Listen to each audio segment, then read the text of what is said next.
أعوذ بالله من الشيطان الرجيم. بسم الله الرحمن الرحيم. الحمد لله رب العالمين، والصلاة والسلام على أشرف الأنبياء والمرسلين وعلى آله وصحبه أجمعين. أما بعد، السلام عليكم warahmatullahi wabarakatuh. InsyaAllah pada hari ini kita akan menyambung apakah amalan-amalan yang kita boleh lakukan di dalam bulan Ramadan.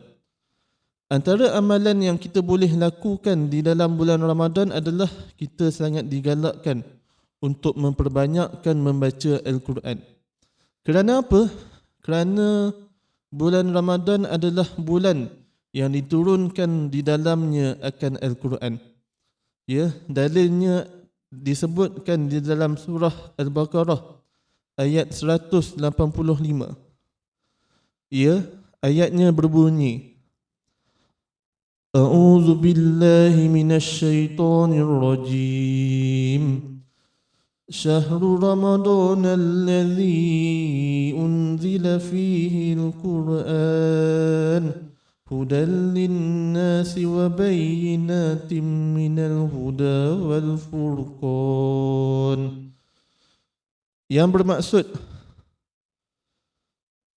bulan Ramadan diturunkan di dalamnya akan Al-Quran yang menjadi petunjuk bagi sekalian manusia dan menjadi keterangan-keterangan yang menjelaskan petunjuk dan menjelaskan antara yang benar dan juga yang salah.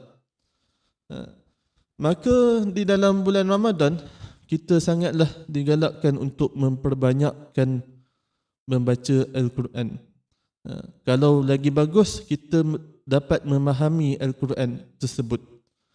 Kalau lagi bagus, ya, bukan sahaja kita memahami Al-Quran tersebut, tetapi kita dapat beramal dengan isi kandung Al-Quran tersebut. Kita sangat digalakkan untuk memperbanyakkan membaca Al-Quran pada bulan Ramadan, tetapi tidaklah sehingga ia khatam. Janji kita banyakkan membaca Al-Quran pada bulan Ramadan. Nak khatam dalam bulan Ramadan tidak salah, tetapi dengan syarat, di mana syarat tersebut yang pertama adalah kita perlulah membaca Al-Quran dengan betul. Kita perlulah belajar tajwidnya, belajar makhrajnya, belajar panjang pendeknya dengan betul. Kalau kita hanya mengkhatamkan Al-Quran tetapi bacaan kita salah, ya, dengan tajwidnya salah, dengan makhrajnya yang salah, dengan panjang pendek main hentam saja, maka pada ketika itu kita tidak dapat pahala dengan membaca Al-Quran. Bahkan kita dapat dosa dengan membaca Al-Quran kerana kita membacanya dengan penuh kesalahan. Seeloknya apabila kita nak membaca Al-Quran, maka kita bacalah dengan seorang guru ataupun seorang yang boleh menegur kita dalam bacaan. Kalau seperti itu, maka bolehlah kita baca Al-Quran. Ya, dengan guru tersebut, dengan orang yang boleh menegur kita, maka dia akan tahu di manakah kesalahan bacaan kita. Seeloknya, ya, kita bertadarus dalam kumpulan. Ya, kita lihat sesama kita. Ya, siapakah bacaan, kalau ada salah seorang daripada kumpulan kita baca dengan salah, maka kita boleh tegur. Ya, apabila menegur seseorang itu, perlulah menegur dengan cara hikmah. Supaya orang tersebut tidak terasa dengan teguran kita. Ya.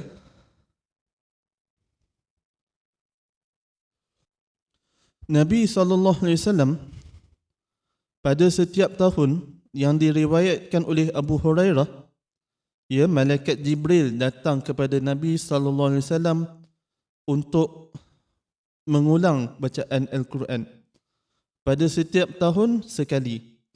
Tetapi apabila Nabi hendak sudah mahu wafat, ya, malaikat Jibril datang kerap, ya, sekurang-kurangnya 2 kali setahun untuk mengulang Al-Quran, untuk menyimak bacaan Nabi SAW.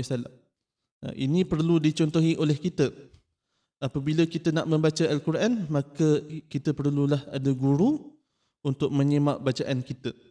Kalau kita baca secara bersendirian, kemungkinan kita tidak akan nampak di manakah kesalahan bacaan kita lakukan. Antara amalan-amalan ulama terdahulu apabila masuk sahaja bulan Ramadan adalah Imam Syafi'i rahimahullah ta'ala. Ya, siapakah ini Imam Syafi'i? Imam Syafi'i adalah pengasas kepada mazhab Syafi'i. Beliau pada setiap tahun beliau mengkhatamkan Al-Quran, ya, pada bulan Ramadan sebanyak 60 kali. Sehari dia khatam 2 kali. Tetapi di luar bulan Ramadan dia mengkhatamkan Al-Quran sebanyak 30 kali. Ya, ini bermakna dia khatam Al-Quran sekali sehari. Daripada Imam Mujahid rahimahullahu ta'ala. Ya, Imam Mujahid ini adalah ulama hadis. Bahawasanya beliau mengkhatamkan Al-Quran pada bulan Ramadan sebanyak sekali pada setiap malam.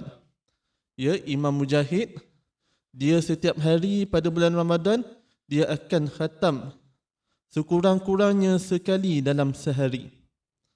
Seterusnya adalah amalan Imam Malik rahimahullah ta'ala. Siapakah ini Imam Malik? Imam Malik merupakan guru kepada Imam Asy-Syafi'i rahimahullah ta'ala. Ya, amalannya pada bulan Ramadan, pada luar bulan Ramadan dia akan membaca hadis. Ya, mengadakan majlis pembacaan hadis. Tetapi apabila masuk sahaja bulan Ramadan, beliau meninggalkan majlis pembacaan hadis, kemudian digantikan dengan pembacaan Al-Quran. Ini menunjukkan ulama-ulama terdahulu apabila masuk sahaja pada bulan Ramadan, maka mereka akan memperbanyakkan membaca Al-Quran berbanding dengan bulan-bulan yang lain. Kerana apa? Kerana bulan Ramadan adalah bulan Al-Quran. Wallahu alam. Assalamualaikum warahmatullahi wabarakatuh.